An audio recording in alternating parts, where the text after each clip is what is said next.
Operation सिंदूर बाद रक्षा मंत्री जम्मू काश्मीर की मुलाकात पर पहुंचा है। रक्षा मंत्री राजनाथ सिंह ऑपरेशन सिंदूर बाद आ पहली मुलाकात सामे आवी रही है। सौथी मोटी खबर आ सामे आवी रही है। श्रीनगर में रक्षा मंत्री सेना जवानों ने मळ्या छे। रक्षा मंत्री एलजी मनोज सिन्हा ने पण मळ्या होवानी विगतो सामे आवी रही है।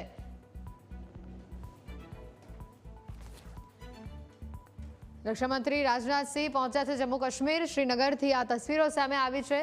हाल जो युद्ध जेवी परिस्थिति हती ते बाद प्रथम मुलाकात राजनाथ सिंह ने मानवामां आवी रही है। ऑपरेशन सिंदूर बाद रक्षा मंत्री जम्मू काश्मीर पहुंचा है। रक्षा मंत्री ऑपरेशन सिंदूर बाद तेओनी आ पहली मुलाकात सेना जवानों साथे तेओए मुलाकात करी। एलजी मनोज सिन्हा ने पण रक्षा मंत्री राजनाथ सिंह मळ्या होवानी तस्वीरों पण सामे आवी हती।